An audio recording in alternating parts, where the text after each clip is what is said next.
Madame, monsieur, bonjour. Bienvenue dans votre édition du 13h. Alerte au téléphone portable. L'étude Interphone menée dans 13 pays sur des millions d'utilisateurs rend des premières conclusions inquiétantes. Le risque cancérigène serait vraiment accru pour ceux qui utilisent un mobile depuis plus de 10 ans. C'est la plus vaste enquête jamais menée sur les dangers potentiels du téléphone portable. Une étude lancée dans 13 pays sur plusieurs millions d'utilisateurs. Les premières conclusions sont publiées aujourd'hui par nos confrères du Soir en Belgique et elles sont inquiétantes. Le risque de développer certains cancers serait accru de 60 à 120% pour ceux qui utilisent un mobile depuis plus de 10 ans. Nous retrouverons François Baudonnet en direct de Bruxelles.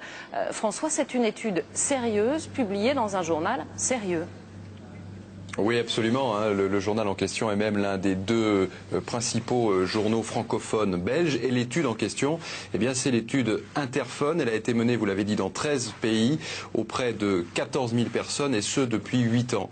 Alors, on a ce matin, effectivement, cité par nos confrères du Soir, des résultats provisoires. Que disent ces résultats provisoires? D'abord que quand on utilise un téléphone portable depuis plus de 10 ans, le risque d'avoir un cancer au cerveau est, je cite, significativement accru. Ensuite, en ce qui concerne le gliome, qui est une sorte de tumeur au cerveau, eh bien le risque d'en développer un est 2 fois plus important quand on utilise un téléphone mobile, là encore, depuis plus de 10 ans.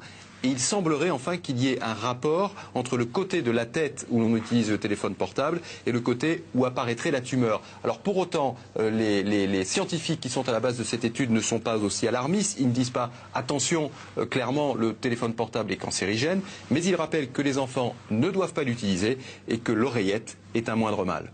Merci François. Le téléphone portable est-il dangereux? Franchement, on a bien du mal à se faire une opinion. Depuis son apparition sur le marché, les études se succèdent et la plupart du temps, elles se contredisent.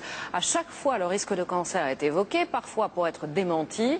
Et ce qui est sûr, c'est que le mobile est utilisé par des milliards de personnes dans le monde. On imagine donc l'enjeu de telles enquêtes. Nathalie Sapena.